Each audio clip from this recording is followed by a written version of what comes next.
Imagine how many years of nursing experience are here right now.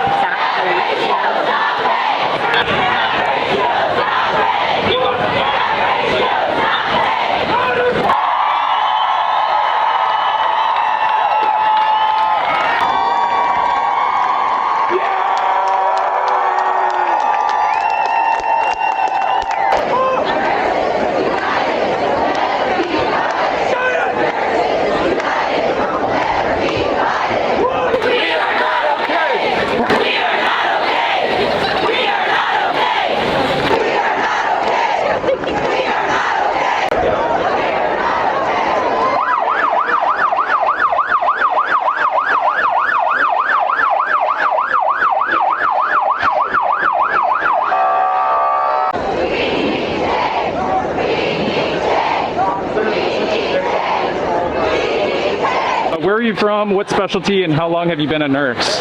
My name is Megan. I'm from Bakersfield, California, and I've been a nurse for just about 4 years now. I work in ICU, and I've been traveling the last year and a half. And I'm Cameron. I'm from Arkansas initially. I've been a nurse for 5 years. I've been to about 10 hospitals, traveling for 3 years of it.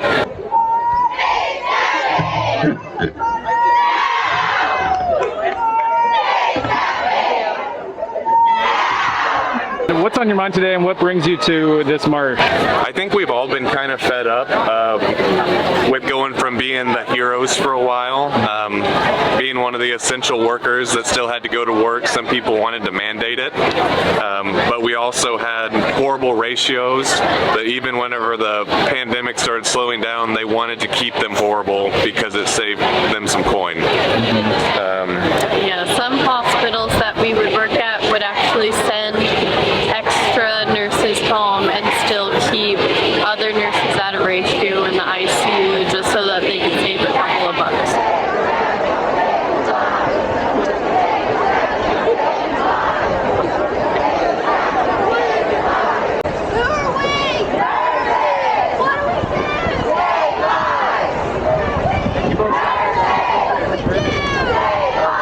And are there any stories that you two would like to share from your time in healthcare to kind of help illustrate the frustration here? I think everybody had pretty sad stories going through COVID. Every specialty had their own challenges. Lower acuity floors were pushed to the limit, taking critical patients. Critical floors were overrun. ERs haven't seen ratios in almost half a decade now, especially once COVID hit. We don't have enough nurses to take care of all of these patients. I think the most traumatizing time that we had, and even some intensivists we worked with, was when we closed down our surgery, opened up our PACU, had an open ward. We would take on charge, have 3 to 4 patients, and I just remember one morning where I personally had 6 codes going on in that PACU. Every single one of them died, and you leave feeling helpless. You know, people think that we're just workers, but we go home, we cry, we're sad. Luckily, we're partners. We're both in it. We work alongside each other. But we are at work. We see this death. We feel like we're failing our patients. We're not giving much to work with. And then we go home and we're selfish for wanting better pay. We're selfish for wanting ratios. And it's heartbreaking because we feel like we're getting hammered at work and our personal life.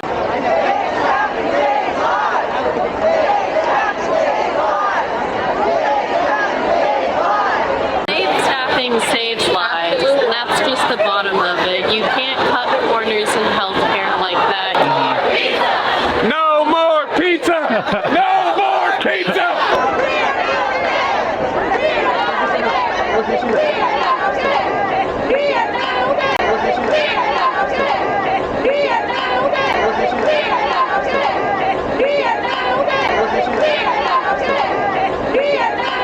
Since we're both usually ICU, ideally we like to have 1 nurse to 2 patients. A lot of times that's a fitting amount to where we can do everything from reading all the notes, knowing the labs, giving the medications, and prioritizing whenever critical situations come up. But whenever you add even 1 more patient, you might think for ICU 3 patients, that's not that much more.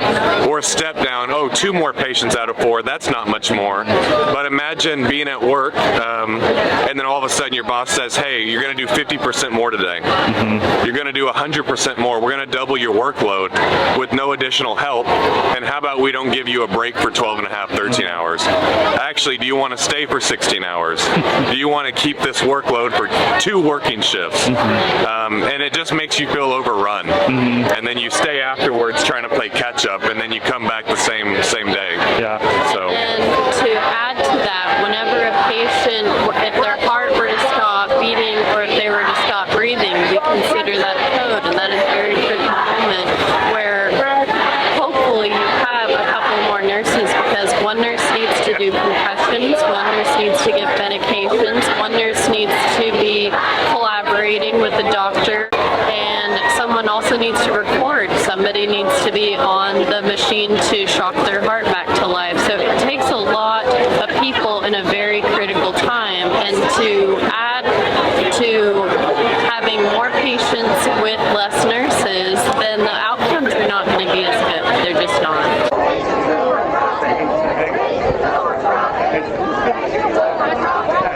Prior to COVID, I took pride in knowing that I hadn't personally had a patient that coded. I'd helped in quite a few, but I think every nurse just became pros at running codes and being a part of codes because the frequency was just ungodly. That is so not. You don't expect it every shift, every week, maybe a couple a month if things are bad, but double digits in a week is just traumatizing. Yeah. Very traumatizing. Yeah. And then you're having to tell the family on FaceTime that I'm sorry your loved one passed away. For like 15 years when people hit me or whatever, I'd be like, that's just the job. But a couple years ago, one of my buddies got punched in the face in the ER. The police were there, and I was like, what's the cop doing here? Oh, they're taking a report for her. You can go with cops? Changed my life. Is there a message today that you wish all of our politicians or hospital leadership or the public could hear? Yeah. So if you were to picture your son or your daughter being a nurse and being abused and hit at bedside, thinking about them being the first public job to have a capping pay, and then wanting them to have unsafe working conditions that could come back on them, if you put yourself in the shoes of the parent of them or the patient who's suffering because of those rules, I would hope that that would change your mind, but that would take a good amount of empathy.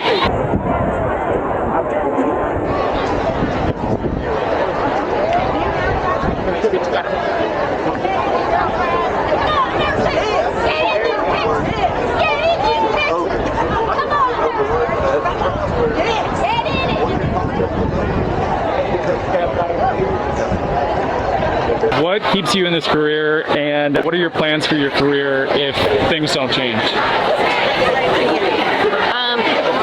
I would love to continue being a nurse because I love taking care of people, and I love being able to touch others' lives in that sort of way. I love being able to help family members and getting people through things. I think that really calls to my heart, but if things don't change, I really don't know what to do. If I don't feel safe to work, then I'm going to do something else, you know. Something. Yeah. I enjoy nursing. I would say a lot of people in our society aren't very grateful to other humans in general, but the occasional patient that really seems to care for us and treats us kindly, that keeps me going. I would love to continue nursing, but I feel more and more unsafe, and I feel unsafe for her to be there with bedside abuse and just kind of throwing nurses under the bus.